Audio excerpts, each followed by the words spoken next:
It was a quiet Tuesday morning, and the sun was just starting to rise over the small suburban neighborhood. Birds chirped softly, and the streets were nearly empty except for a few early commuters. Officer Bradley sat in his patrol car, sipping his lukewarm coffee, watching the road like he did every morning. He was known for being strict, sometimes too strict, especially with people who didn't look like they belonged, as he often told his partner. Around 7:15 a.m., a shiny black sit-in turned onto the main street. It moved smoothly, the driver careful and calm. Bradley's eyes narrowed. He didn't recognize the car, and more importantly, he didn't recognize the man behind the wheel. The driver was well-dressed, wearing a suit and tie, and looked to be in his 40s. He had a quiet confidence about him. Bradley noticed the car had switched lanes without signaling and decided that was enough reason to pull it over. He turned on his siren and flashed the lights. The black car slowed down quickly and pulled to the side of the road without any trouble. Bradley stepped out of his cruiser, adjusting his belt, and slowly walked toward the driver's window. The man had already rolled it down and was waiting calmly. "License and registration," Bradley said in a firm voice, not bothering with the greeting. The man reached into his glove box and handed over his documents. "Sure thing, officer," he said, his tone polite. But Bradley wasn't interested in the papers. He looked the man over and asked, "Mind telling me what you're doing in this neighborhood?" The man raised his eyebrows slightly. "Just heading to work," he replied, still calm. "What kind of work?" Bradley asked, crossing his arms. "I work downtown," the man said simply. "I have a meeting this morning." Bradley didn't like the answer. He didn't like the man's tone or the way he sat so confidently. Something about it rubbed him the wrong way. He didn't think twice before saying, "Step out of the vehicle." The man blinked, surprised but not angry. "Is there a reason for that, officer?" "Just do it," Bradley said sharply. The man sighed quietly and got out of the car. He stood tall and calm, handing his driver's license over. He didn't argue. He didn't raise his voice. Bradley took the license without looking at it, already convinced something was off. His partner, who had been watching from the cruiser, shifted uncomfortably. He wasn't sure why Bradley was pushing so hard. This didn't feel like a regular stop. Back in the patrol car, Bradley finally looked down at the license. He read the name once, then twice. Suddenly, he wasn't so confident anymore. The name was familiar, too familiar. And in just a few minutes, everything was about to change. Officer Bradley sat in his patrol car, holding the license in his hand. The name on the card was Elijah Turner. It sounded familiar, but he couldn't quite place it. He frowned and looked at the man standing calmly on the side of the road. Elijah didn't look worried. In fact, he seemed too calm for someone being stopped and questioned like this. Bradley ran the license through the police system. While the computer processed the information, he glanced in the rearview mirror. His partner, Officer Lewis, was watching him closely. Lewis didn't say much during their shifts, but he always paid attention. He had seen how Bradley handled stops like this before, but today felt different. The system beeped and Bradley turned back to the screen.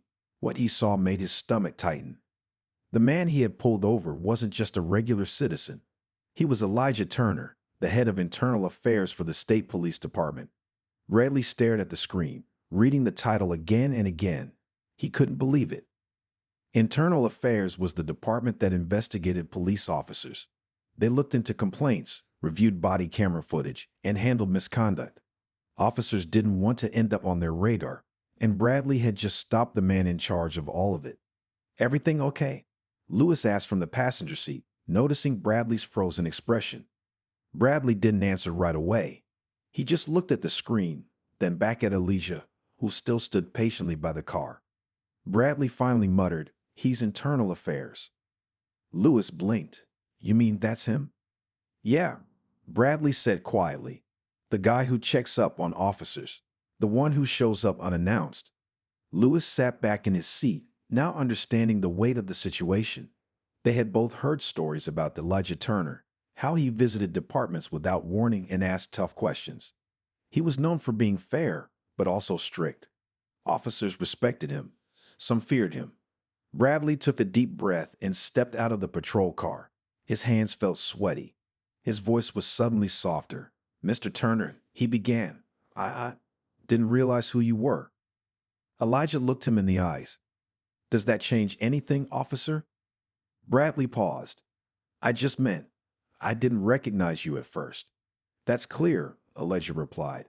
"But the real question is, would you have treated anyone else the same way?" Bradley didn't answer. He didn't know what to say. Elijah reached into his coat pocket and pulled out a small notepad. He wrote something down calmly, then looked up. "I'll be following up with your department." Bradley stood there, speechless. His face felt warm, and not just from the morning sun. This stop was supposed to be routine. Instead, it had turned into something much bigger. As Elijah walked back to his car, Officer Lewis stepped beside Bradley and said, "We're in trouble, aren't we?" Bradley nodded slowly. "Yeah, we are." As Elijah Turner drove away, the quiet sound of his engine was the only thing left in the air. Officer Bradley stood still on the sidewalk, trying to collect his thoughts. It felt like the ground had shifted under his feet. The stop that started with complete control had ended with him speechless, unsure, and deeply uncomfortable. Officer Lewis didn't say much as they got back into the patrol car. The silence between them grew heavier by the minute. Finally, Lewis glanced over and asked, "What are you going to do?" Bradley didn't look at him. "I don't know," he muttered. "I messed up. Badly." They started driving again, but the shift in Bradley's mood was clear. His usual confidence had turned into nervous silence. Lewis knew his partner had made quick judgments before, but this time it wasn't just about a ticket or a warning. This time, there were real consequences. At the station, Bradley walked in slower than usual. He kept looking over his shoulder, expecting someone to call his name. But no one did yet. He sat at his desk and opened his laptop, pretending to work, though he couldn't focus on a single screen. Just after noon, the call came. "Bradley," the surgeon said from across the room, "Chief wants to see you. Now." Bradley stood up, heart pounding. Lewis gave him a look that said, "Good luck," but didn't speak. Bradley walked down the hall, each step feeling heavier than the last. Inside the chief's office, the mood was serious. Chief Dalton sat behind his desk with a straight face. Next to him was a printed report. Bradley knew what it was before even sitting down. "You know who you pulled over this morning?" the chief asked without wasting time. Bradley nodded. "Yes, sir. Elijah Turner." "And you know what he does?" "Yes, sir. Head of Internal Affairs." Chief Dalton leaned back. He filed an official report, said the stop felt unnecessary, said he was questioned without cause, asked to step out of the vehicle even after giving his license and registration. Bradley looked down at his hands. "I thought he looked suspicious." The chief raised an eyebrow. "Because of the lane change?" Bradley hesitated. "That was part of it." The chief didn't look convinced. "You realize what this means, right? This isn't just about one stop. He's going to dig into everything. Your body cam footage, your stop history, your complaints, everything." Bradley nodded slowly. "Yes, sir." "You're suspended," the chief said, "until the investigation is complete." Bradley didn't argue. He stood up quietly and walked out. As he left the building, the world outside felt different. For the first time in his career, he didn't feel like the one holding the badge. Instead, he felt like the one being watched. And somewhere out there, Elijah Turner was writing his report, calm, focused, and ready to hold someone accountable. Elijah Turner sat at his desk in a tall office building downtown. The room was quiet, filled with paperwork and files from different departments. Outside the window, cars moved slowly through the city streets. Inside, Elijah focused on one thing, his report on Officer Bradley. He had done this many times before. He had reviewed officers who had made mistakes, broken rules, or treated people unfairly.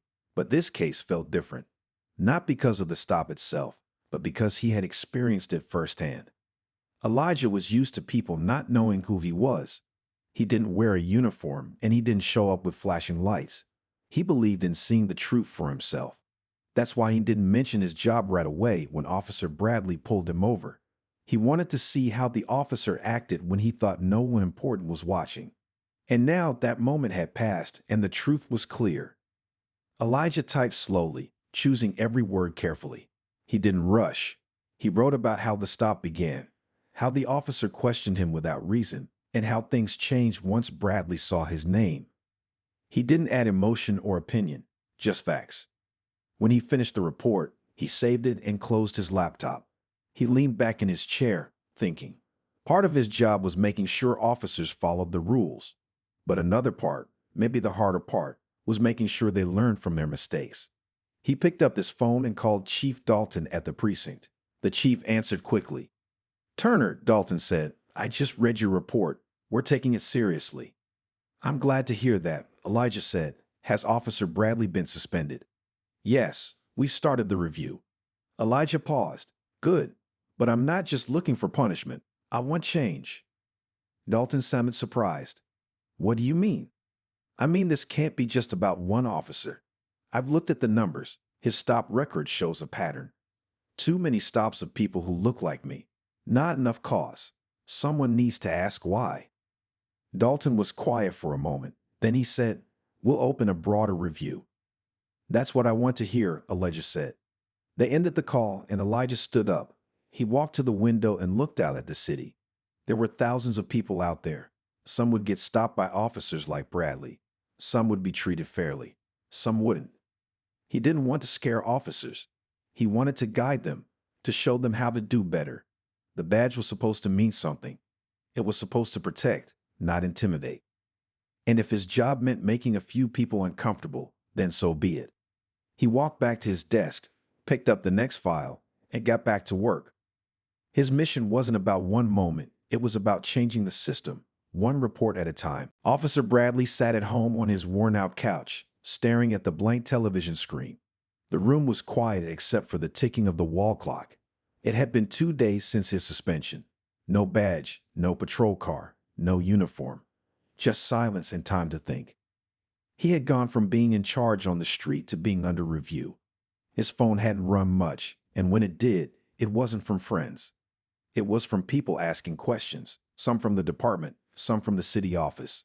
All of them wanted to know the same thing. Why did he stop Elijah Turner the way he did? He told them it was because of a traffic mistake, a small one, a missed signal. But deep down, he knew that wasn't the full reason. Something about the way Elijah looked, the car he drove, the place he was driving through, it had all stirred something inside him. A judgment, a quick thought he didn't even question at the time. Now that moment was playing on repeat in his mind. He thought back to all the stops he had made over the years. How many of them had been based on real reasons? How many had been based on a feeling? He didn't want to admit it, but Elijah's calm words had stayed with him. Would you have treated anyone else the same way? That question echoed in his head. He got up and walked to the window, looking out at the street. He saw neighbors walking their dogs, kids riding bikes, delivery trucks going by. A normal day for most people, but not for him. He knew the investigation would take time. He also knew internal affairs would be looking at his body camera footage, his past reports, and maybe even talking to people he had stopped before. Every choice he had made was now part of a bigger picture. His partner, Officer Lewis, had texted him earlier that morning. "They asked me what I saw. I told them the truth. I hope this turns into something better." Bradley didn't blame him. Lewis had always followed the rules, even when Bradley pushed the line. Maybe he should have listened to him more often. As the sun started to go down, Bradley sat back down and opened his laptop. He didn't go to any police sites. Instead, he searched for training programs on bias, community trust, and fair policing. He didn't know what would happen next, but he wanted to understand more. For the first time, he wasn't looking at others as the problem. He was looking at himself. This wasn't just about keeping his job anymore. It was about facing what he had ignored for too long. And maybe, just maybe, trying to change before it was too late. 3 weeks had passed since the traffic stop. Officer Bradley was still suspended, but a lot had changed in that time. He had taken part in several online courses about fair policing and bias awareness. He didn't just click through them to pass. He paid attention. He took notes. And for the first time in a long time, he started asking himself hard questions. Meanwhile, at the department, Elijah Turner had finished his report and sent it to the city's police oversight board. The board began their review, not just of Bradley, but of the department's overall practices. They pulled records, watched body cam footage, and interviewed officers. Officer Lewis was asked to speak again. This time, he talked about what he had seen over the years. He mentioned how some stops didn't feel right, and how Bradley had often gone with his gut instead of clear reason. He didn't try to destroy his partner's name, but he didn't cover for him either. He told the truth. In the middle of all this, Elijah asked for a meeting with Bradley, not as part of an investigation, but as a chance to talk. The department agreed, and a quiet room was prepared at the main precinct. Bradley walked in wearing regular clothes. He looked more serious than before, a bit older in the face, as if the last few weeks had added weight to him. Elijah was already seated, a folder in front of him, but no badge or title on display, just two men face to face. "Thank you for coming," Elijah said calmly. Bradley nodded. "I wasn't sure if I should." "It's not part of the review," Elijah replied. "This is just a conversation." There was a long pause. Bradley sat down slowly. "I've had time to think," he began, "about that day, about others. And I've realized I've been wrong more times than I want to admit." Elijah listened without interrupting. "I thought I was just doing my job. I thought I was being careful. But I see now that I was treating people differently based on things that had nothing to do with their actions. And that's not right." Elijah gave a small nod. "What made you start thinking differently?" "You didn't get angry," Bradley said. "You didn't yell. You just asked the right question, and that question stayed with me." Elijah leaned forward. "This isn't just about punishment. It's about progress. Some officers never learn. Others do. What you choose next is what matters." Bradley looked down for a moment. Then he said, "I want to learn, not just for myself, but for the people out there. I've got a long way to go, but I'm willing to do the work." Elijah stood up and offered his hand. "Then start here." They shook hands, not as enemies, but as two people who understood that real change starts with honesty and the courage to face it. And from that moment, something began to shift. A few days after the meeting with Elijah, Officer Bradley was called back to the precinct. This time, he wasn't there for punishment. He was there to hear the final decision from the review board. He walked in quietly, his steps slower than usual. Inside a small conference room, Chief Dalton and two members from the oversight board were already seated. Bradley sat down across from them, his hands folded tightly in his lap. "Officer Bradley," the chief began, "we've reviewed the full report. We've looked at your past stops, body cam footage, and training records. We've also considered your behavior since the incident." The board member beside him continued, "You showed bias during that stop. That's clear. But you've also taken full responsibility, something many don't do." The second board member nodded. "You didn't just apologize. You acted.